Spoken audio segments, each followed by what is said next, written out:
Hey everybody, it's GoblinX, and welcome back to some more Magic Arena, and today we're going to be playing our final premiere draft of Theros Beyond Death before it rotates off Arena for another, year until it's in the flashback queues again. So without further ado, let's hopefully give the format the swan song it deserves, get a pretty sweet ending to this flashback, but let's check out what's in our Pack 1, Pick 1. Pretty good pack here. There's nothing really premium at the higher rarities, but we've got great commons in almost every color. The Lamphead plays super well in the format, being able to sack creatures so they don't get exiled is nice, and this sometimes randomly pings your opponent for a ton late game. Typhon's a huge finisher out of green. It's just a great stat line up front, plus escaping it makes it a 7/7 later. We've got cheap removal in red and white with Omen of the Forge and Apathy, but I think I'm going to go for the Chainweb Arachne here. I think it's a tiny bit better than the commons, just because it is incredible when you are escaping this against a deck that has flyers, when you can get a 4/5 body and destroy one of your opponent's flyers when this hits the board. You're getting a really exceptional deal. Pick 2, we've got a Shimmering Chimera, which is a very fun build around. So all of the omens in the format are these instant speed enchantments that have great enter the battlefield effects, like we saw the red omen out of the last pack does 2 damage to any target when it hits the board. So with omens and the Shimmering Chimera, you can basically just keep redrawing spells, you can keep recasting over and over again. It's fine with other enter the battlefield effects, but those are like the best ones to use with it. I think there's a lot of pretty good cards that work with the Chimera, and it's a very fun build around, so I'm going to go for it here. It's one of the more narrow cards, so something more flexible like the Aerophant being good in any black deck because every black deck has Escape and other Graveyard Recursion, or like Thirst for Meaning good in any blue deck because it's just great card draw. But I'm going to go for the Chimera here. I want to have a pretty solid build around, and maybe that can give us a good sense of direction here. And now for pick 3, we can take that Omen of the Sea to go with the Chimera. Probably the safest pick, as that is just another exceptional piece of card draw in blue. So no matter what, it's going to be quite solid. The alternatives are to push towards black here with great removal with Final Death, or solid card draw with Funeral Rites. We could also go blue-red just because we haven't played blue-red at all as an archetype. And I think we've drafted less blue and red than every other color. We just did red-black one time, and blue-white one time. I think that's the only time we played red, the only time we played blue. Yeah, I don't hate it for variety's sake. I think it's probably the third best pick. It's probably Omen number 1, Final Death 2, Chimera number 3, Funeral Rites number 4, but we go for that kind of direction. It's also the best color pair, I think, for the Shimmering Chimera, because being able to recast the red Omen is pretty sick. And you can recast your omens at instant speed, which allows you to trigger all of your blue-red cards that care about casting spells during your opponent's turn. So I'm definitely not drafting the right way here, jumping onto like the blue-red, but it has panned out because we got past a second copy of the same signpost uncommon, so we can kind of force blue-red instants here, where we're going to be really happy with any omens that we find, because they work great with the cards like Mischievous Chimera, but they also work great with the Shimmering Chimera. Pick 5, pretty easy. Thirst for Meaning, just great card draw. It digs quite far. Pick 6, Deny the Divine's pretty good in blue-red. It can counter most spells in the format, honestly. There are not a lot of good non-creature, non-enchantment spells because a lot of the roles, the kind of spells that your instants and sorceries would usually be, are taken up by enchantments in this format. Like a lot of the removal spells happen to be enchantments. Even some of the like card draw spells in Graveyard Recursion are enchantments in this format because they're omens that are just enchantments with enter the battlefield effects. So this counters a majority of the spells in the format, and it exiles, so there is no Graveyard Recursion. Pick 7. I think a pick 7 Warbriar Blessing and Chainweb Arachne, we're supposed to just take a green card here because Nyxborn Brute, Towering Wave Mystic, and Arena Trickster are all egregiously filler. The Trickster's like even if you can cast a spell during your opponent's turn, every single turn for the rest of the game, it's just a slowly growing creature with no trample or evasion or anything like that. Yeah, I mean, even the dream scenario is not crazy for that. I'll just take Warbriar Blessing. It's a bit weaker than the Chainweb Arachneer, but it's more flexible removal, and it combos with our Shimmering Chimera, which is awesome. So we could keep picking up the Blessing and recasting it, killing more things. Pick 8's pretty easy, though. We've got that Dreamstalker Manticore. Go with all our instants and damage opposing things. There's a Starlit Mantle. That's an instant to protect our stuff from removal. There's a lot of excellent removal in the format, so Starlit Mantle plays pretty well. Basically, blue's Snakeskin Veil. And this is a format where there isn't an actual Snakeskin Veil in green or anything. Pick 10, Lionfish is fine for this archetype, and basically this archetype alone. So we might even... Oh wait, this might be the one that wheeled. Never mind. I was going to say we might even wheel another one, but I don't remember if there were two. And if there were, it would have to be like a pick 12, pick 13 wheel, which is pretty unlikely. All right. Well, shoot. Yeah.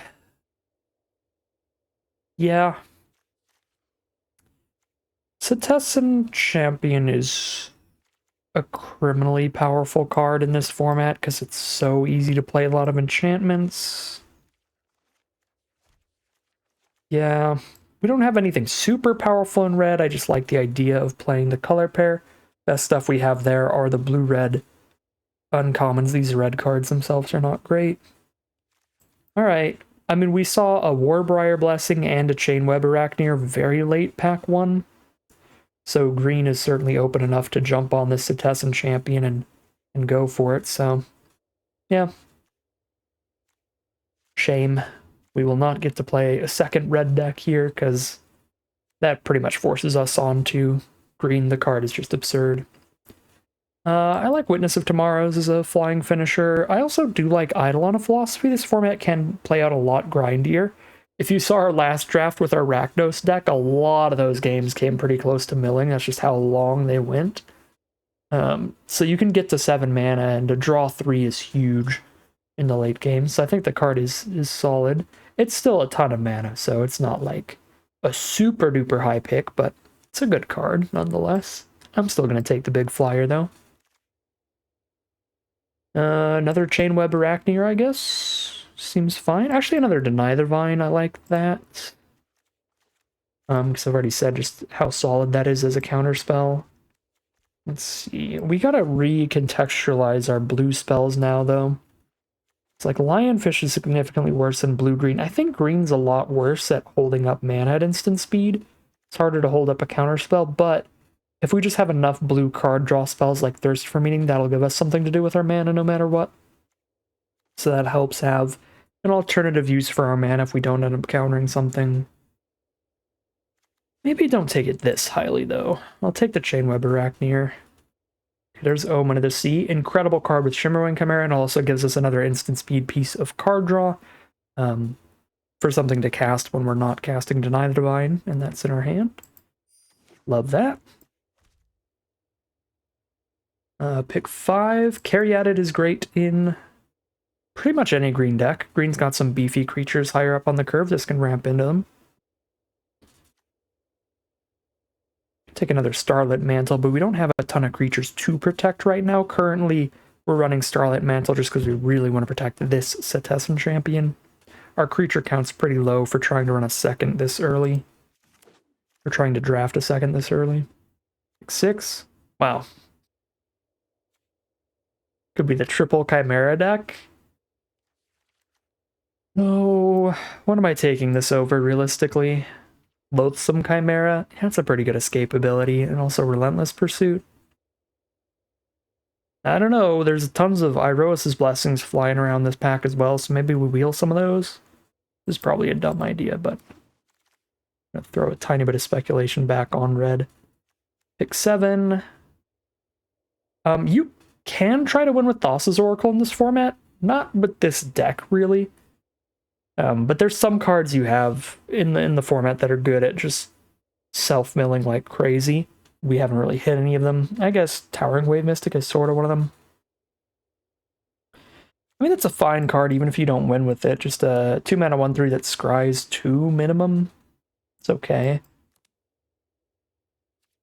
I've got 2 escape cards, so Relentless Pursuit as a card draw spell that fills the grave a bit looks okay if we go blue-green. Yeah. Probably a little better than the turtle. The turtle would be good in blue-red. It'll just be like okay in blue-red. I've already got 5 2-drops, even if I'm blue-red. So I don't know if I really have room for a bunch of turtles either.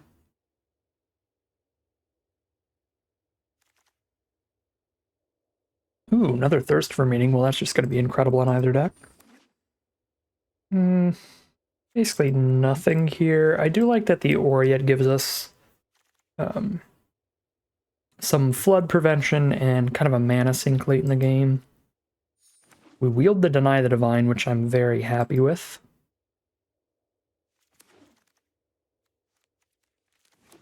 Alright, pack number 3. What do we have here? Mediocre red, mediocre green, mediocre blue. I guess double lionfish would be kind of hilarious if we go blue-red all instants. But Setessan Training is kind of cute with Shimmering Chimera. Draws us an extra card each turn. It's not as good as an Omen. Particularly not as good as Omen of the Sea. But can be decent with the Chimera. I think I'd rather take another lionfish. Because again, it's just like decent. Pack 3, pick 2. It's Typhon. If we're blue-green, we don't have a ton of finishers here. There is Metamize Prophecy for pretty solid card draw either way. It's like a scry 2, draw 2, but you have to reveal your hand, basically. You gotta tell your opponent what you're gonna be doing the turn after you choose a card name to get your card draw out of it. So it does lock you into a play, but it is still 2 mana for scry 2, draw 2 is still pretty insane. Even if you have to jump through a hoop for it. Pack 3, pick 3, I think Vexing Goal is going to be okay in either deck, and way better in the blue-red. I am kind of leaning back towards blue-red since we got triple Chimera, double Lionfish. Like, we're not going to have bomb power in this deck, but I think our synergy is definitely better here. Setessan Champion is the huge draw towards green, but Double Arachne and Warbriar Blessing are also pretty good cards. These 3 are kind of just okay in this deck. Like, Caryatid and Pursuit can be really nice in the right deck. I think there's just an average deck for them, so these are like in best to worst order how good our green cards are. And this pack is just empty. I guess we get that Eidolon I've been talking about. Or there's a Liar for any deck that has like no interaction. That works fine. Nothing much out of green. I guess the Omen of the Hunt technically works with the Shimmering Chimera, but if we're just constantly recasting this, like we already have enough mana anyway. We're just thinning the deck out a tiny bit. It's infinitely better to scry 2, draw 1. Something like that. Glimpse of Freedom is kind of interesting. You have to exile 5 cards to escape it, which is a ton, but it's a repeatable escape card. We'll just grab the removal there. Heroes' Blessing, and we can keep picking it up with Shimmering Chimera. There's Vexing Goal for another instant speed flyer. There's Starlit Mantle for another instant speed way to protect the Chimeras into the goals. Alright, well, final pack, we got 3 Vexing Goals, I think, out of pack 3. And now Stern Dismissal looks okay if we're trying to just do all instants. I guess we do get to be this blue-red spells deck, and it's a pretty aggressive version as well. We're just going to try to curve out Mischievous Chimera into Vexing Goal and just like tons of flyers super quick. And then just keep casting something during our opponent's turn. And by doing that, we're shooting our opponent even more, scrying and setting up our draws. I'm kind of happy here. Obviously, we toyed with the idea of playing green in pack 2, so we could have had a stronger deck if we just stuck to our guns from square one. And we also absolutely could have just forced green from pack 2 onward pretty easily. But this is more interesting. We have triple Chimera. Like, this is still a pretty good deck, for sure. Let's take another look at what we haven't put in. Alright, none of those cards are going to come in here. So let's cut 5 cards. Thaumaturge is familiar for sure. Put that out of here. We're pretty bad at having expendable creatures and enchantments for the Final Flare. Because we have no creature tokens in this deck, and the only enchantment we have that isn't doing something when it's sitting on board is, like, I guess Blessing or Omen of the Sea. Minimize Prophecy as well. We could sack before Chapter 4, and we wouldn't really care. But that's like 3. I guess Double Mantle too. There's some things to sack to this, but it's still really inconsistent. Just gonna ditch it here. Oriad is pretty slow, mana sinky stuff. Oracle's just like okay. It doesn't do much when you don't have a super low deck. It's just decent scry, right? You look at the top X, where X is your devotion to blue. One of them goes to the top, the rest go to the bottom. Yeah, it's not like a 2-for-1, it's not drawing you a card or anything. It's just setting up your next draw. Like a 2-mana 1/3 scry 2 or more cards. Yeah, it's fine. The double blue's a little hard. Makes it like a turn 3 or 4 later play a lot. Although this deck is really heavy blue, we could run like a 10-7 split to make that more consistent. One final cut. I might just cut a land here. Actually, maybe even cut 2, because we're trying to just roll chimeras out and scry off those. But we also want to make it to 7 mana for these Eidolons now and then. Yeah, let's cut a land to end this. 21-6. Let's go 9-7 on the splits and call it a deck here. Alright, here's look at the final deck list for today. We're on a blue-red tempo build utilizing the main mechanic for blue-red in this format, which is casting your first spell during each opponent's turn. So we have 3 Mischievous Chimeras damaging our opponent and letting us scry when we cast our first spell during each opponent's turn. So that's a great way to keep the pressure on while setting up our draws. We've got the Dreamstalker Manticore that deals 1 to any target when we cast our first spell during each opponent's turn, so that can clear out their smaller creatures, or we can just get extra damage to our opponent's face there as well.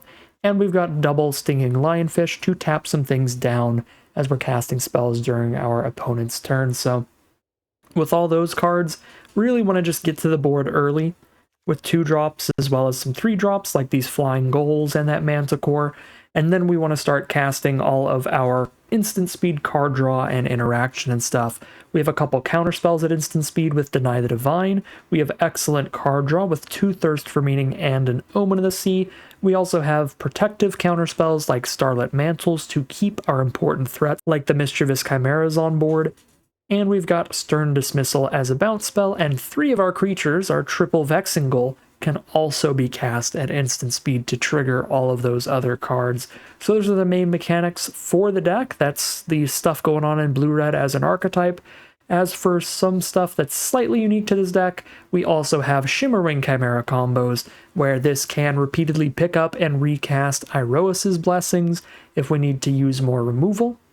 It can pick up and recast Omen of the Sea for more card draw, and it can pick up Starlit Mantle so that we have a backup for when our opponent tries to kill the Shimmering Chimera itself. So some decent Chimera combos, but mostly going to be combing around the other Chimera, the Mischievous Chimera here. So that is a look at the final deck list for today, the final deck list for Theros Beyond Drafts for quite some time.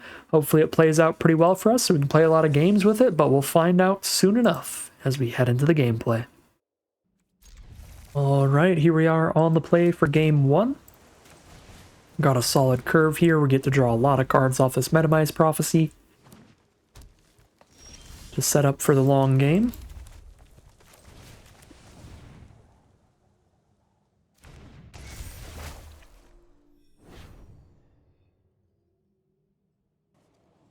I like Omen of the Sea. I don't really care for Stern Dismissal. I mean, against green, it's pretty decent, actually. Yeah, you know what? I'll take both of these. Let's draw the Dismissal first, because I'm just going to play a Vexing Goal next turn.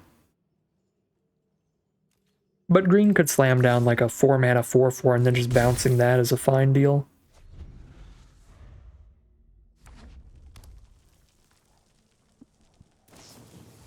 Omen of the Forge, goodbye, Eidolon of Philosophy.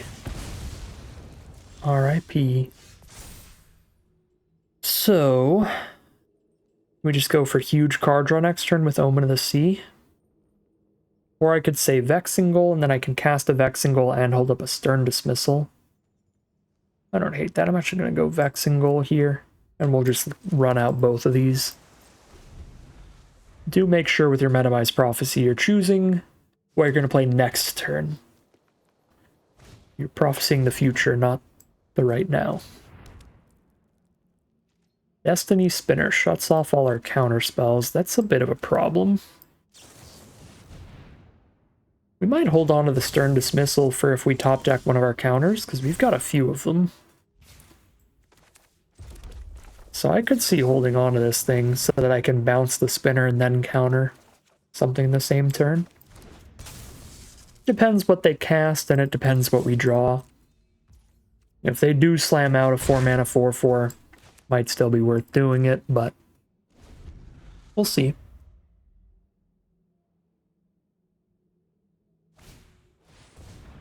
Okay, well, it's worth doing this, because now we're countering their card draw. I guess I'm not technically countering it. I can't legally counter any of their spells right now, but I can certainly make it so it doesn't resolve. Because it doesn't have a legal target anymore.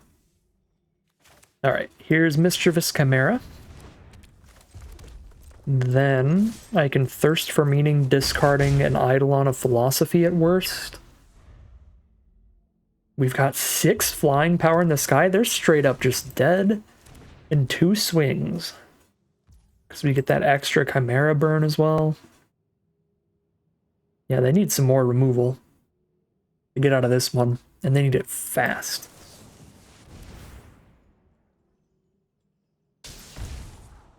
I'll keep that Eidolon, because worst case scenario, I'll ditch it to the Thirst. I think I ditch the Eidolon here, because then we have Chimera Omen combo, and I need to make sure I've got 6 mana to work towards that.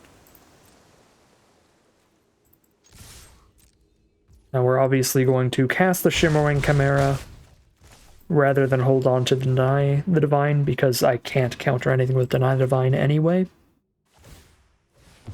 And even if I could, with our opponent down to 6 here, it's probably still best to just put more onto the board. Unless we're particularly scared of the red board wipe, there's 1 in this format, 4 mana for 4 damage to everything. But I don't tend to play around rares too often. Bonus ping. Just in case. When they look pretty dead.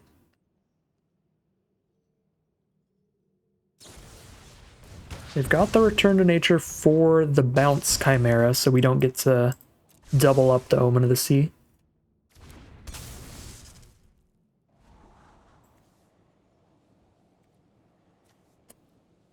Ragehound doesn't immediately affect the game, so I'm going to ditch that. I should have put a stop on my upkeep to go ahead and scry in my upkeep. So it'd be slightly more likely to top deck lethal here if they do deal with one more of our cards. Yeah. Because we have 2 Starlit Mantles in this deck that that give +1/+1. Plus, if they repealed before we drew, or sorry, if they repealed after we drew, then we could have drawn into the Starlit Mantle and also countered their removal, which would have been super bad. Alright, well, we can't counter that, but They are still dead on board. They need another removal, and that is not another removal, so we barely get there. Alright, there's the concession. Start things off 1-0, heading into game 2. Alright, here we are on the play for game 2. It's kind of chilling for a while. Even that Chimera is just going to be a 3-2 flyer. There we go. There's some excellent card draw. Dig for one of our pingers. The Mischievous Chimera. Ooh, if we find the one that pings creatures as well, that's going to be pretty nasty. The Dreamstalker Manticore.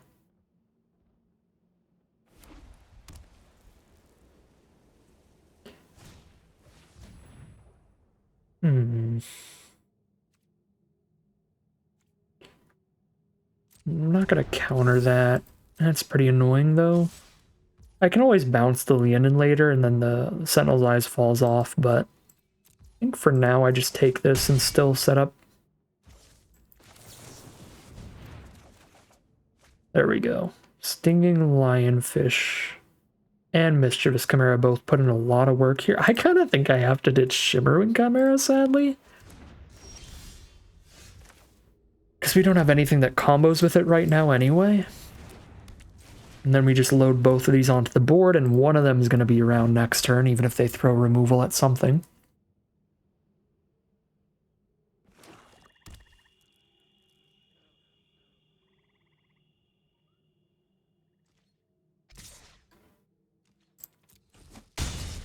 Down to 12.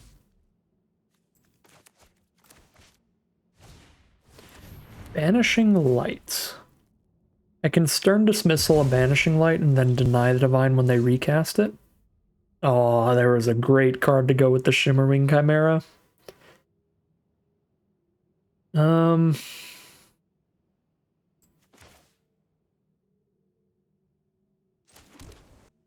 don't exactly mind Blessing the Leonin away here.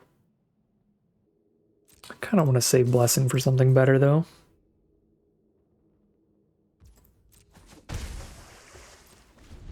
For a turn is quite a lot when we're down to 12, so we need to deal with the Leonin soon.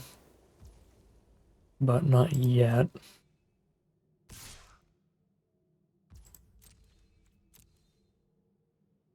Just gonna get my flyer back, and then I think I'm gonna put Blessing on the flyer, killing the Leonin if they don't play anything better still. Mire Triton, that is not something better.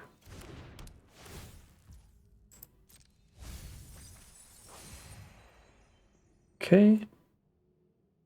Oh wait, I should have dismissaled on Banishing Light in response to them casting Mire Triton so that they could try to recast Banishing Light and we just counter it right there.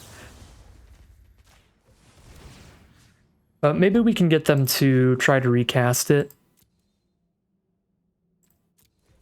during main phase 1 if we're lucky.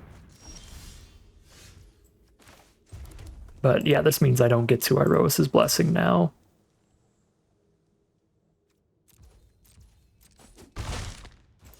I guess worst case scenario, we can main phase 1 Omen of the Sea. If they just move straight to combat, since we top deck this Omen, we're good. This has been a sloppy game, but this draw has helped out a lot. This Omen can dig for land 7 for the Eidolon for a draw 3. We just kind of go crazy from there.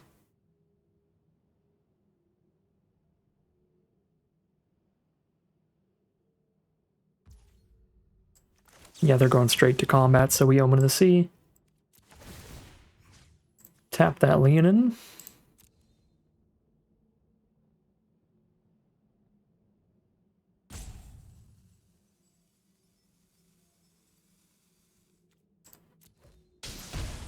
Top card's another Deny the Divine. If I draw into this, well, if I draw into this and a land, it's good, I guess. We can scry with this Omen if we don't cast the first one. Oh wait, we scry with the Omen now. Okay, perfect. Say that and a land is good, because then I Blessing, holding up Deny, and then I have access to Eidolon later. Cool.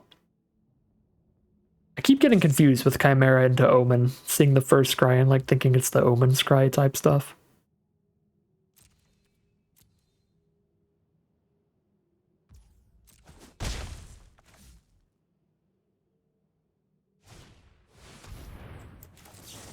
No Catablepus.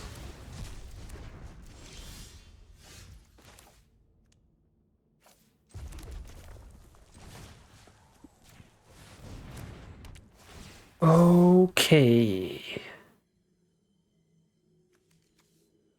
Kill the Leonin, we make them recast the other thing onto the Mire Triton.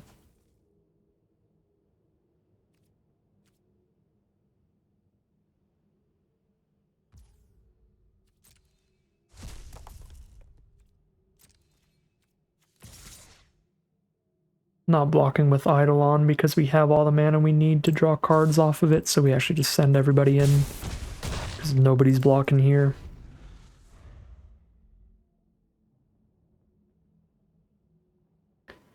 One, two, three, four.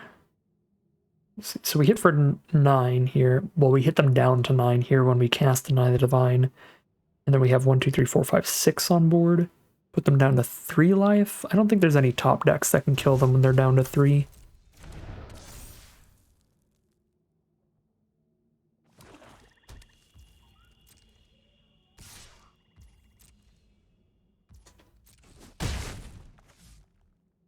It's going to be a really close game.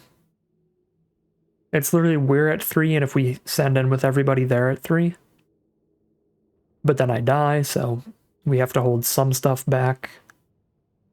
Preferably maybe even draw into something here. I'll put a stop on my upkeep so I can scry with this Omen if we need to. Play around the Deny the Divine there by casting Final Death. Very well played from our opponent. That is unfortunate for us. Which means now they still have the Banishing Light to use on like the Eidolon, force us to deny, which means we won't have the mana up to draw 3 off of it next turn. Definitely have to hit stuff now then. That is not stuff.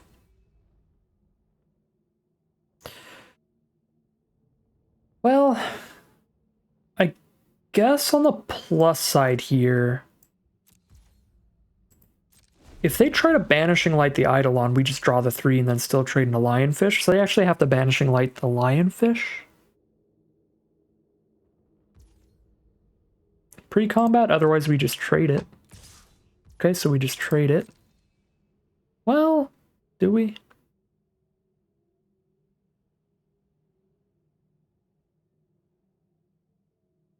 I think I just trade it to hold up Deny the Divine here. In case they have like a really good follow-up creature. If they don't do anything, we draw 3. If they do something really bad, perfect. The alternate line would have been so bad here. Genuinely so bad. If I didn't have that mana up there. Wow. That was actually probably the most important play of the game. I'm very happy with how I played that out. Whew. I think that should do it, because we get the draw 3 now locked in. Well, with draws like these, maybe not. But we are far ahead on cards, even if all those cards are lands. Okay, there we go.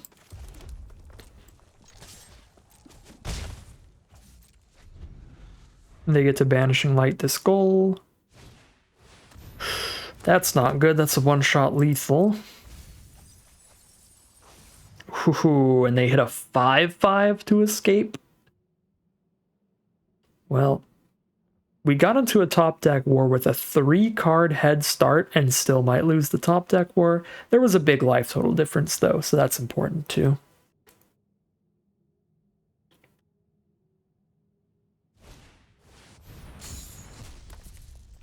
All right, well, Really need to draw something now.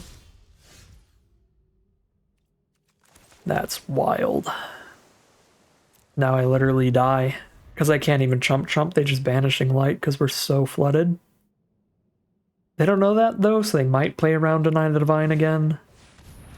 It just doesn't matter because they hit the Mind Rot too. Alright, well.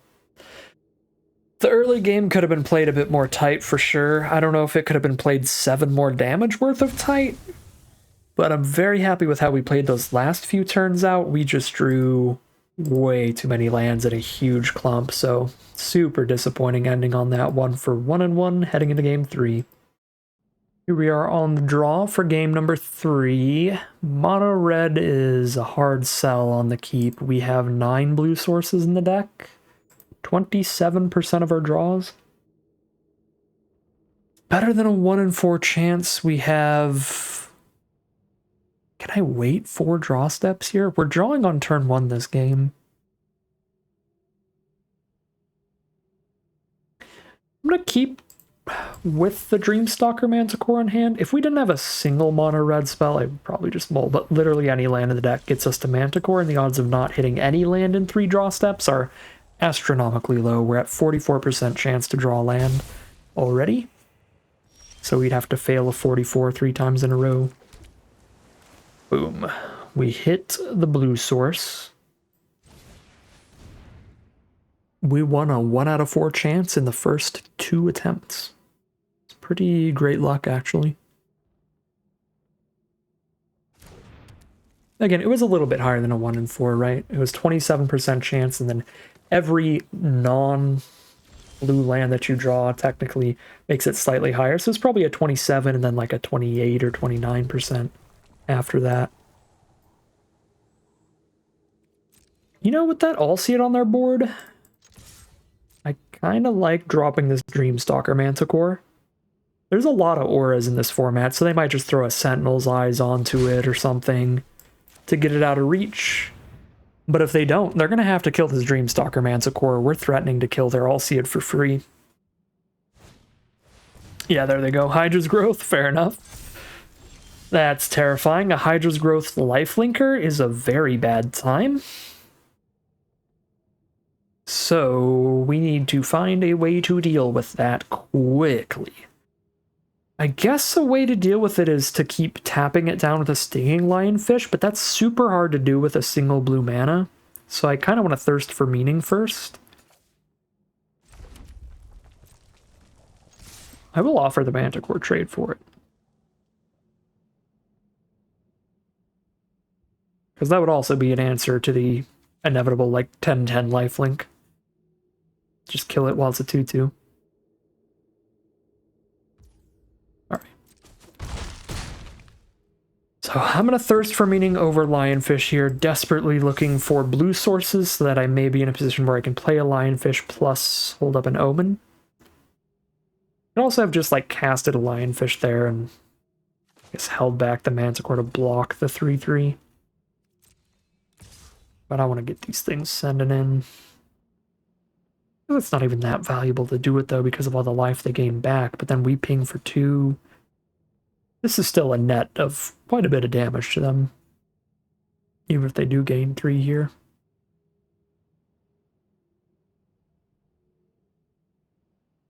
We've got a really easy discard for Thirst for Meaning. We can just discard the second copy of Stinging Lionfish.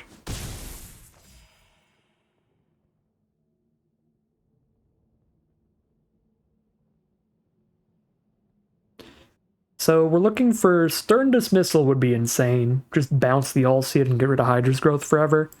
But blue source plus any other instant is good.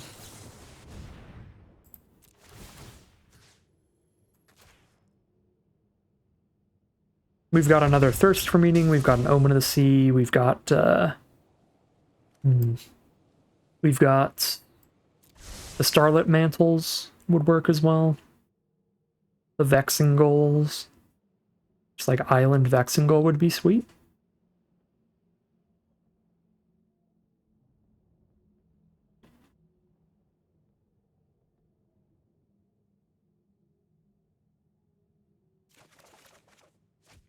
There's the Starlit Mantle, but not the blue source, but we could still top deck the blue source here.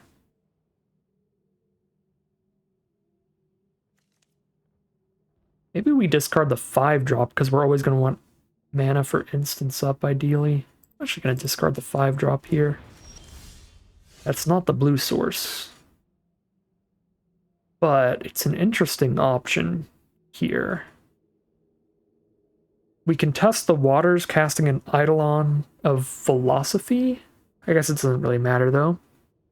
So because Arena kind of tells you when your opponent's holding onto something, like if I cast one spell, we'll see if it waits for them. I guess if I want to get Arena cheaty face about it, we can just go to combat and see if it's holding something. It is.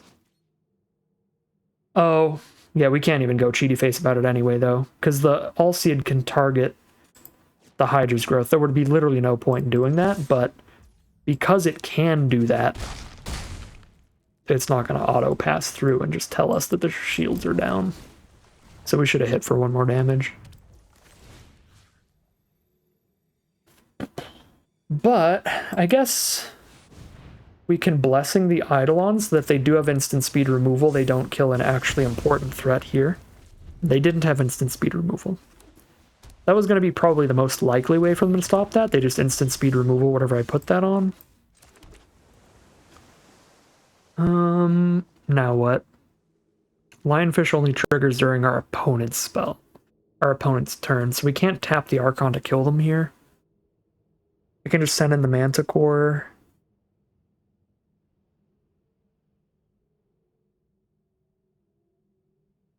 Is there any way to lethal this turn? No, they just block one of these, gain 3, they're at 11. Double Chimera Starlit Mantle is 1, 2, 3 more. Still not enough.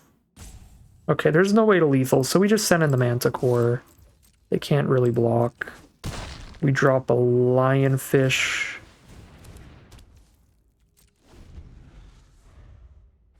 We tap down the lifelink.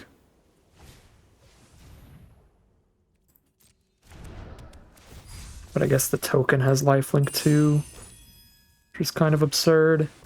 Okay, luckily only 1 enchantment means I think they die.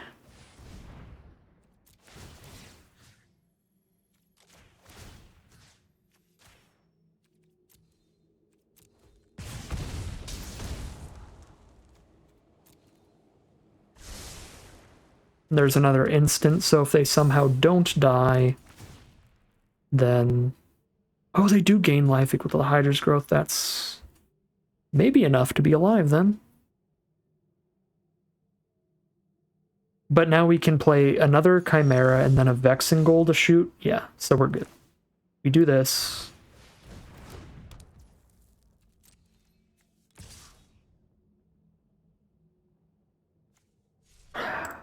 They gain 2 and go back up to 5 if I do this? Oh, they're just done. Okay. I don't know how I wanted to play that out, but there were tons of ways to kill them, I'm sure. I think the way I wanted to do it was going to be just pass and then during their upkeep Vexing Goal to shoot them for 3. I was trying to see if the math lines up to where it is worth sending in the team here. I could send in everybody. They kill Dreamstalker Manticore, so that's less damage to them later. Then they have to chump here and go to 1. Okay, yeah, it doesn't matter. We actually just send in the whole board.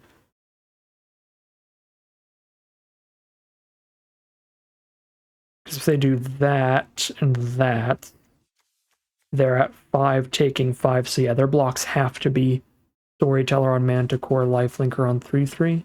Take 4. And then we just cast a goal. Yeah. It was going to be worth the full attack. Here we are now, 2-2, heading into game number 5. We've got the double Chimera here before we Omen of the Sea or Deny the Divine, which is pretty sweet. Chainweb Arachneer is actually very good against our deck. That can block the Chimera once as a trump early, and then it'll get reanimated, killing one of our flyers later, which is rough.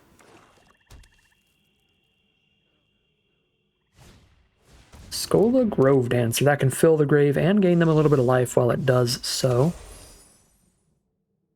I like Manticore's ability once it's on the board, but the fact that it doesn't have flying means it's just really not going to do any damage to our opponent. It's just going to trade into a Grove Dancer or something, which is pretty bad, so...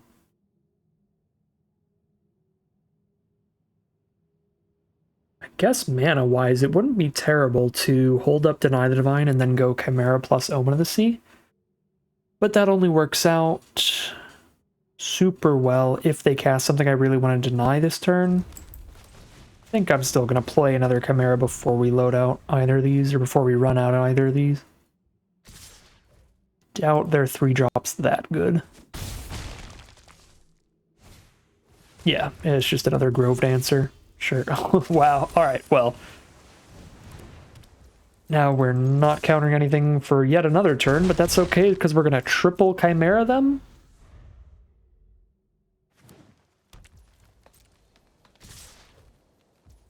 We're racing.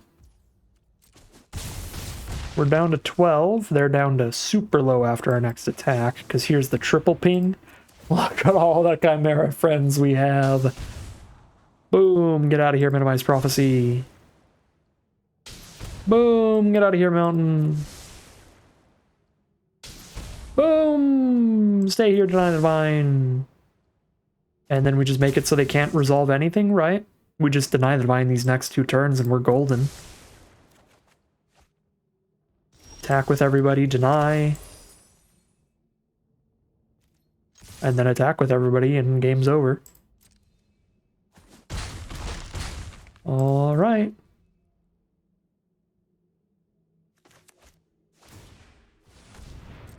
There's that Grove Dancer mill. Does not mill a land, so it doesn't gain them a life. They are already dead on board. They have to cast something trying to change this. I guess technically, if they don't cast anything, so I can't cast this Deny the Divine, they're not dead on board, because they can chump one of the Chimeras and go to 1 life. But they know if we cast a single instant or sorcery, they're dead. So there we go. Or not instant or sorcery, just instant. Alright, that was pretty nasty. Opponent got stuck on mana pretty hard, just like we did last game. Just the flippity-floppity there. And we are now 3-2, heading into game number 6. Alright, here we are on the play for game 6. Got our most important card in the deck, turn 2 Chimera. And then we just play a bunch of instants from there. I really don't want to have to main phase an Omen of the Sea, so perfect. Thank you, Arena. Appreciate that. I was going to say, so land 3 is like the most important draw of the game. I'm not going to deny this. I can just counter their other power 4 or greater creatures instead. I don't mind land 4 towards this Witness.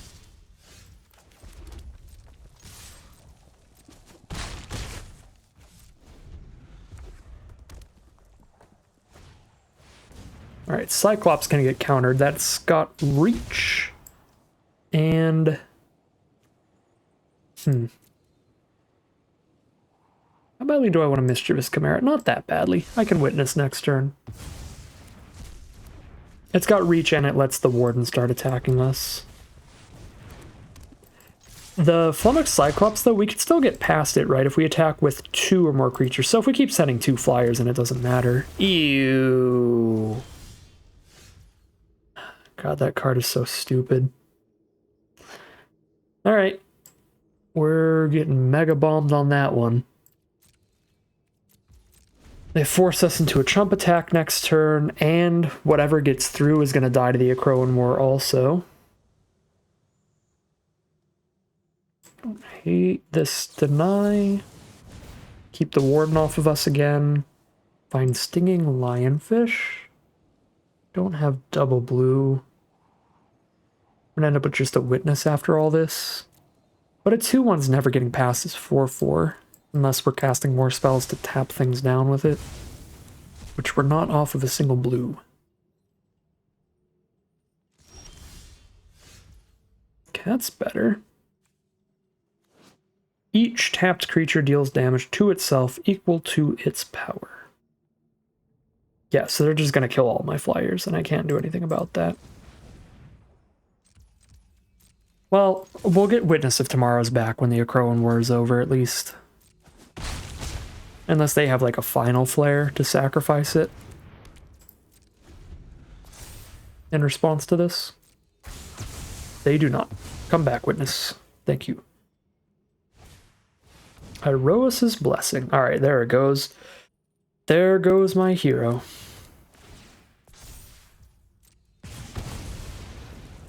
Well, we can put them to dead to 1 Manticore swing, so if we find our bounce spell, we can kill here. I can also keep casting instant speed card draw, and if I do it 4 times, I win, and Chimera is a way to work towards that. This lack of a second blue is hitting us so hard here. Because Lionfish would be real interesting with double blue. We could Lionfish holding up Thirst for Meaning, so we can tap the Warden down during their next turn. We just don't have the blue for that. I'm going to keep the Chimera.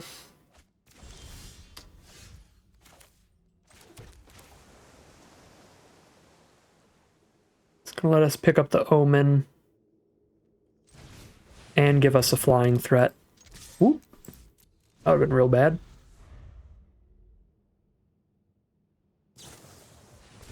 Shoot. Alright, so much for that. I'm not going to do this during my upkeep because I'm going to Thirst for Meaning.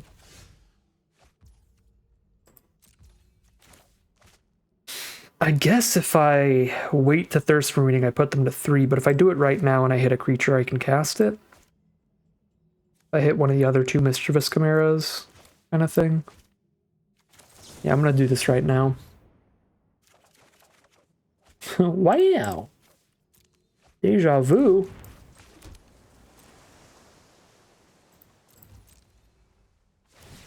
Hopefully this doesn't end exactly like our first loss, but it's starting to look like it there.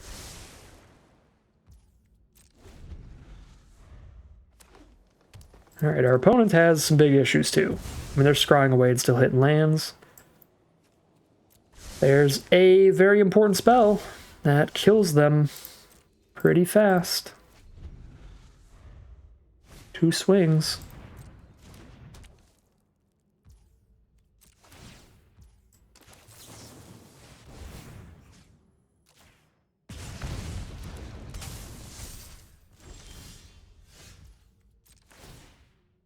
It's gonna have to be enough.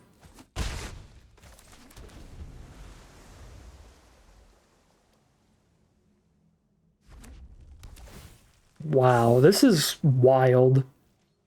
Just a couple of landlords hanging out by the water cooler here. Yeah. They do have the spell to survive the turn, but they need to deal with another flyer now. Ow. We invested a lot in real estate on that one, as did our opponent. 11? I don't know how many turns we even played out in the end there when we hit that land clump, because they went so fast, because it was just both of us just like, all right, land go, land go, land go. It is what it is. Sometimes you win those, sometimes you lose those. That time we won it, and we are 4-2 heading into round number 7. All right, here we are on the play for game 7. We got that turn 2 Underworld Ragehound to get rolling in. First time seeing that, friend. I don't think it's going to be super good here. Most of our opponents have had plenty of creatures on the ground to just clutter things up. So, but it is like the only escape card in our deck. So if a game ever goes long, it's always going to be solid. Plenty of fuel for it. All right, I'll just run it right into a Grove Dancer. That still seems fine to me. Then we drop the Thirst for Meaning here. Making sure we hit our land drops towards our 5-mana flyer. Might discard a Starlit Mantle, since we're not going to have a creature to protect with it for a long time. Destiny Spinner. I mean, if I don't deny the Divine that, I don't deny the Divine anything until I Blessing it away, which I can't Blessing it away till I have a creature on board, which I can't have till I have 5 or more mana. I guess I kind of have to. Okay. Thirst for meaning so we don't miss the land drop. Discard 2 of these and just have 4 lands total, or just ditch the mantle. I'm just going to ditch the mantle. Make sure we get Witness next turn. There's altars, so they're just setting up mana. Boom, here's Witness.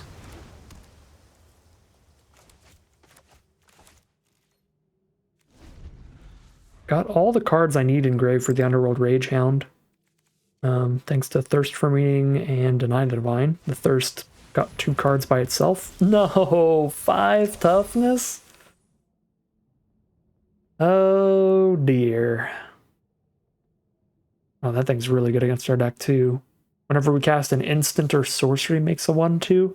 We're one of the few decks in this format that actually has a decent instant sorcery count because some of our card draw spells and stuff. We do have a lot of enchantments as well, so I guess it's not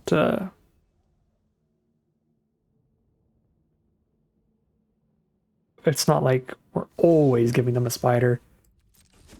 Well, that worked well. Was not expecting this to actually go in our favor, but they are going to let us kill a Rasta immediately, so I will.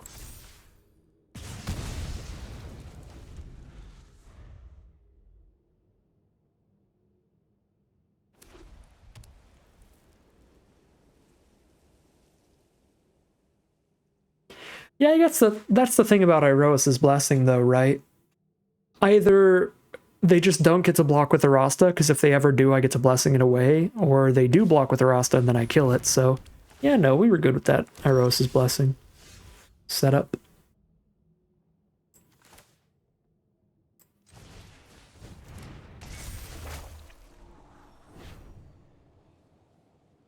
I've got 7 mana, so I think this Eidolon looks pretty good. Lionfish, not so much. We don't have instants. And I already have 1.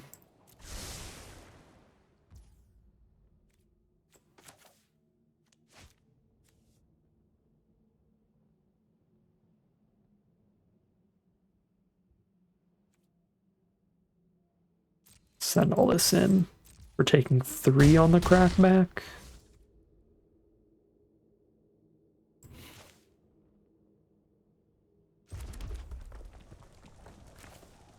Only do one of these 2 things. Do the other one next turn.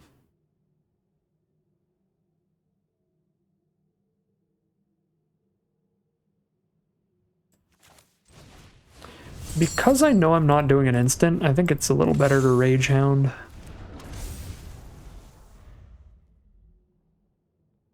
It's like just a 2/1 body with no text right now versus a 4/2 that has to attack. I think the 4/2 is a little better.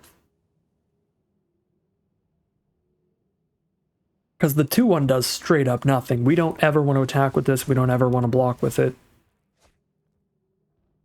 At least Ragehound fades off into a couple 1/1s or a 2/2. But Lionfish, I'm just going to sit there being like, well, I want to wait till I hit an instant so it does something, so I don't want to trade it off. It means it'll never be in combat.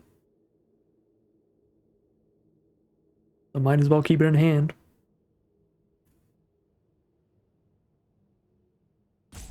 I just noticed something about the Eidolon that maybe we should have scryed away for, and that is that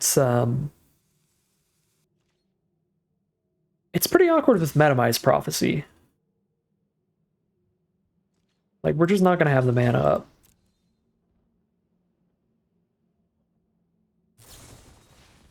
Sure, that's fine. Because now I don't have 8 mana to play it and sack it right now, but also next turn I need to cast something to the Prophecy.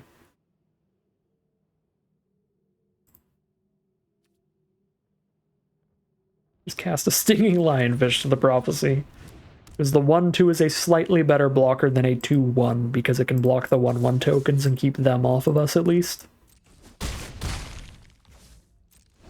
Sorry, Stinging Lionfish. You're waiting a turn.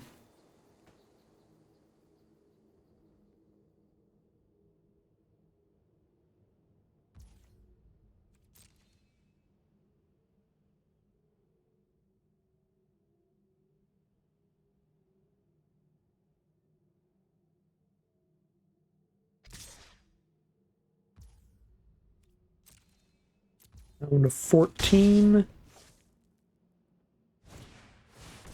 Big old 6-7 on the ground, but we are still winning the race in the sky. Find a vexing goal, which is perfect. Just means they're incredibly dead. Double vexing goal.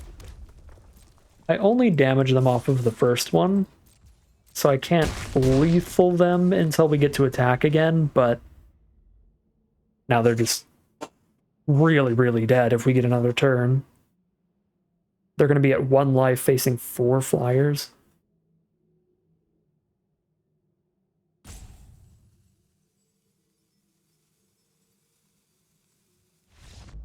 Alright, blue-red flyers continues to be pretty sweet, and we're now 5-2 in the money out of the draft with this deck.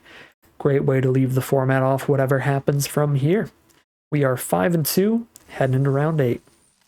Alright, here we are for game number 8. Lionfish into Vexing Goal to start things off. Witness at the top of the curve. We're playing some flyers. We're doing some instant stuff. Seems decent. And Squeaky Chair agrees. I hope all of you miss Squeaky Chair in a few months when I finally get a new chair. Been postponing a lot of stuff till I move apartments. Because I'm like, I'll get all my new stuff when I move. It'll be like a house cleaning time. It'll be great. But now things are getting like really, really old, like Squeaky Chair. Squeaky Chair is on its absolute last legs right now. Top deck the Mischievous Chimera, and I think we want to get both of these down before we goal, since a Chimera is just a better Vexing Goal. It's a Vexing Goal with more abilities. Well, that's annoying. Unless they single block it. Hey. Get pooped. They did still trade Omen of the Sun into a Stern Dismissal. Well, half of Omen of the Sun into a Stern Dismissal, so it's still pretty good. Entrancing Lyre they can use to lock down one of our flyers. Let's tap this down so we can send in the whole board, including our ground creature. Hold up. I just noticed something. You may tap or untap target non-land permanent, so I can untap their Lyre. Not that that does a ton, because then they can just re-tap it to keep my thing tapped down. Because untapping the Lyre doesn't immediately untap my creature or anything. I guess I can just untap my own creature. Holy shoot. Never mind. It doesn't have to be target non-land permanent an opponent controls, so I can just untap my own card. They lock it down with Lyre, they spend a bunch of mana to do that, I just cast 1 instant and untap the Witness? Okay, well, first I have to draw 1 instant, so there's a slight hitch to that plan. But if we do draw an instant, Lionfish is still going to be great here.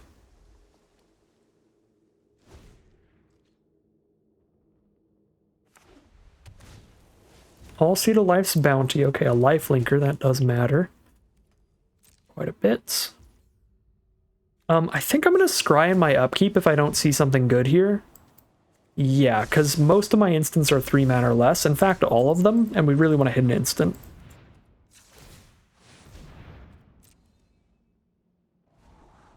It's not an instant, but it's certainly not terrible.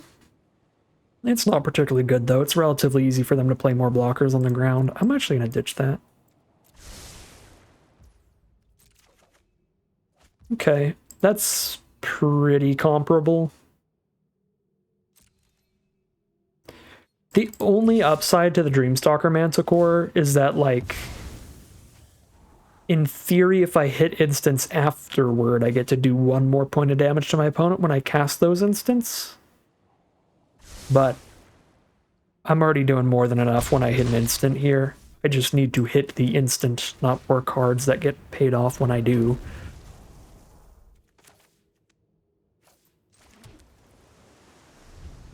I need to hit the instant so that I can untap the Witness and shoot my opponent and do all that stuff in their end step.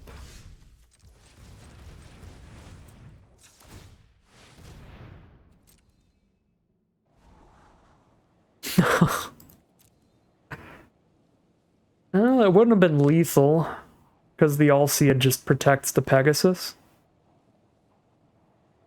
That is frustrating. Though, because it would have been good. Maybe it would have been lethal. Because they'd be at 3, they'd have to sack the All-Seeing, and then they only have 2 blockers. Wait, what? I have to attack with the Rage Hound. So, let's see what happens. They eat this for free, gain 2... Oh, they have lifelink, so they gain 1,000,000. This is not worth trying to go for an all-attack right now. I'm just going to try to get an instant again. Okay. Not, like, horrendous.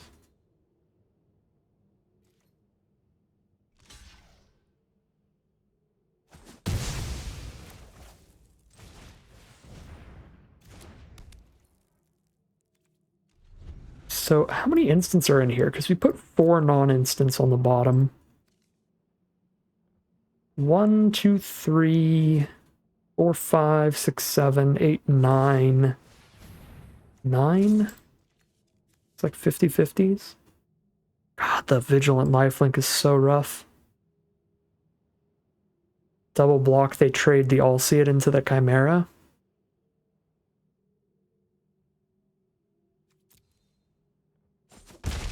Doesn't feel good.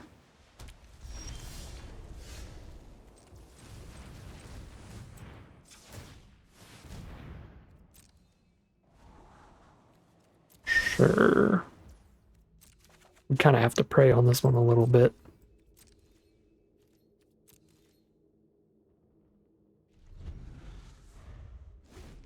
But if they cast literally anything, I'm just going to throw it. I don't care if they cast a 1-mana 1/1. And throw this thing there. And I guess now that we know if they cast anything that isn't specifically an instant, I get to deny the Divine. I want to try to like force their hand here and get them to cast something. Okay. They did not cast anything.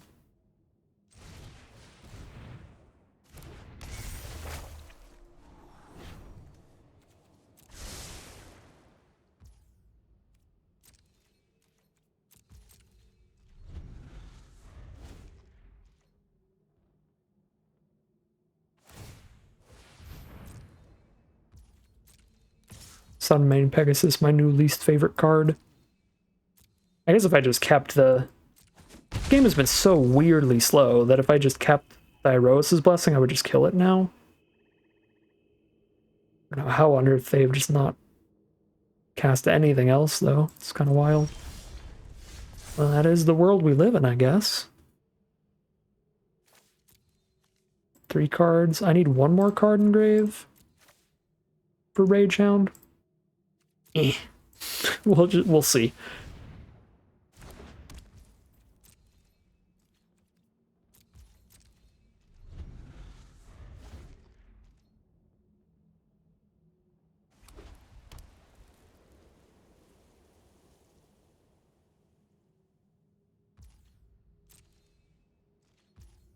Straight up pass.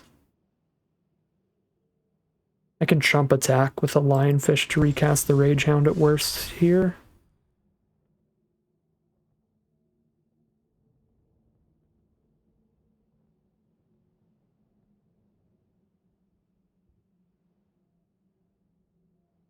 This is such a weird game.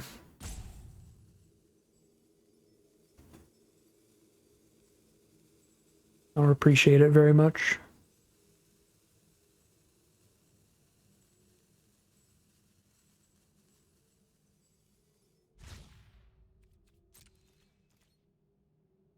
Seven mana, so I can recast Rage Hound and still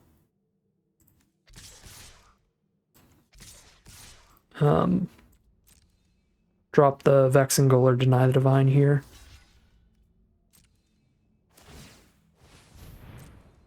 Okay, at this point, since I'm chump attacking anyway, I'm throwing in the whole board so we actually get like 4 points of damage in off of the swing.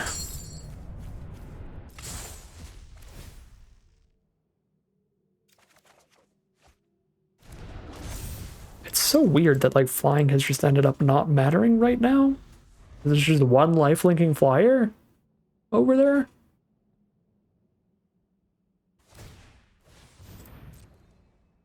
Yeah, what is going on? Where are your spells? There's one. Alright, well. Tap that. Untap that. Cool. Maybe they were just playing around Deny the Divine the whole time, but it's like... Eventually we get to cast enough creatures, they do have to cast a creature enchantment. Or just something. That was so weird. I definitely didn't play that one outright, but was very confusing nonetheless. It was pretty nebulous to try to find the exact right line for the whole time. And it all works out in the end, so whatever. I guess I'll take it. And we are 6-2 heading into the final battle, the final boss for today's draft. Alright, here we are for the final battle of the draft. We have Lionfish into a bunch of different instants to choose from. So we're just going to start tapping and untapping all around. Lionfish by itself is not super good though, so I'm still going to play Prophecy first. The Chimera is really good by itself, because the Flyer is just already a good card. But, the body on the Lionfish is so insignificant at 2-1 that, really just doesn't matter much on board. Let's say Lionfish, right? I've been talking all this trash, so let's prophesize Lionfish so that I can cast Deny the Divine if they cast anything good, and Vexing Goal if they don't, and then if I hit another blue source, I get to Lionfish into... I don't hate denying that. Lionfish into Starlit Mantle, holding it up. I'm going to go ahead and deny that. Attacks as a 3-power creature quite often. We're never going to be able to block it well. Alright. Oh, please, Island. I'm begging you. It's Lionfish's bigger, better cousin. And we can't. No Island here. We've had really awkward mana with this deck. Oh, they Iroas's Blessings? God, the blue source would have been sick. They Iroas's Blessing to our Lionfish, so I guess they're still scared of it.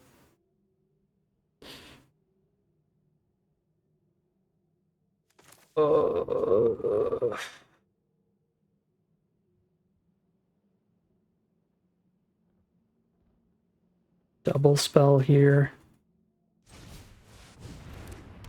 How likely are they to want to use removal on Manticore? Yeah. I'm going to hold up Stern Dismissal. If they want to try to use Iroas's Blessing style removal on the Manticore, I can just delete it. Which is pretty good. Or I can just make them recast the 5-drop, which is also probably a slightly better use of mana than just playing a 1-2. So that works too.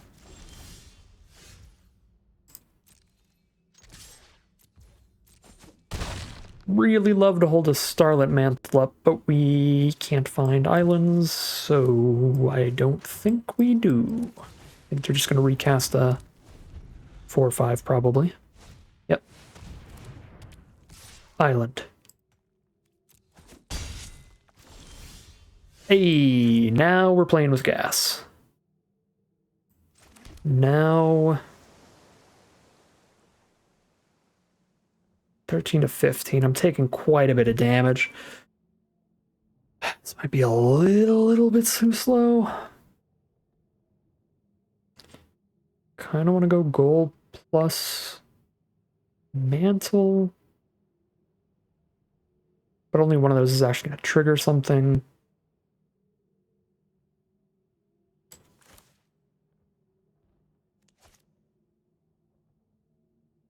One-two body just really doesn't matter right now anyway. I'm just going to hold up the mana so I could goal and mantle. If need be.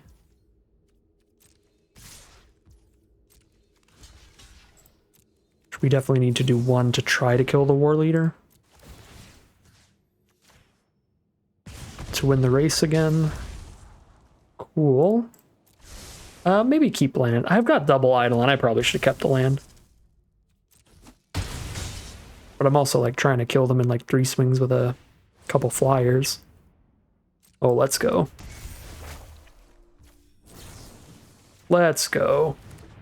That probably wins us the race because we kept the mantle. Actually plays out as perfectly as possible. Yeah, they are dead in one more swing in the sky. If we can keep these flyers on board if they don't have another removal spell. Soul Reaper's not removal.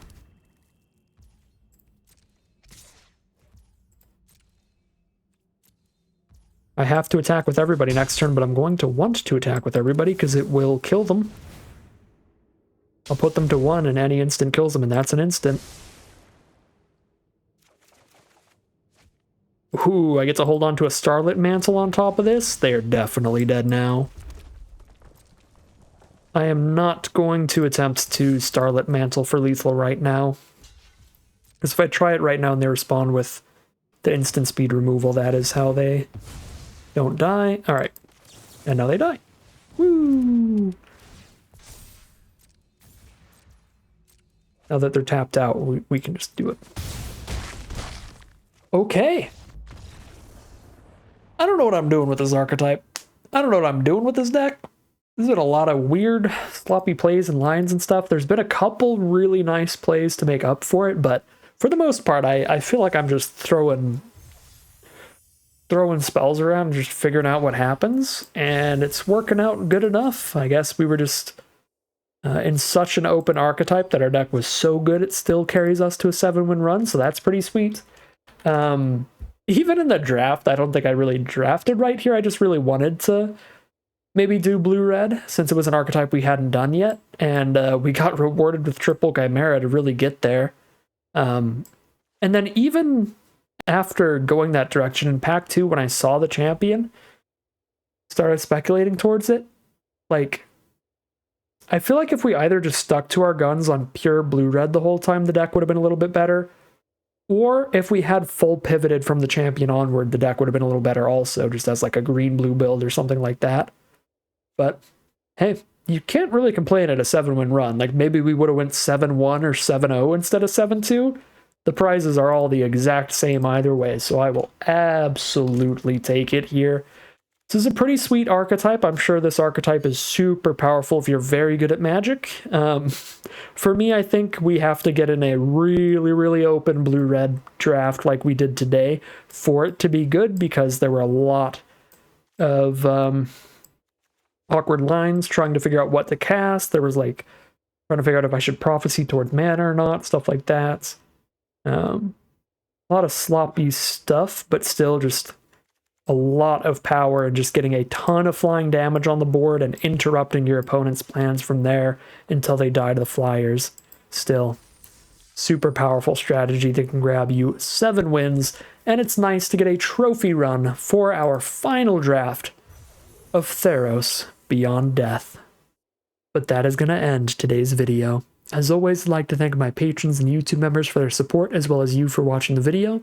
If you enjoyed this video and are interested in seeing more, you can always like, comment, and subscribe to tell the YouTube algorithm to send you some more in your recommended feed. If you'd like to catch me live, you can check out the Twitch channel in the link in the description below. And if you'd like to support the channel directly, you can check out the Patreon link in the description below. But other than that, as always, thank you very much for watching, and I'll see you again soon for some more Magic Arena.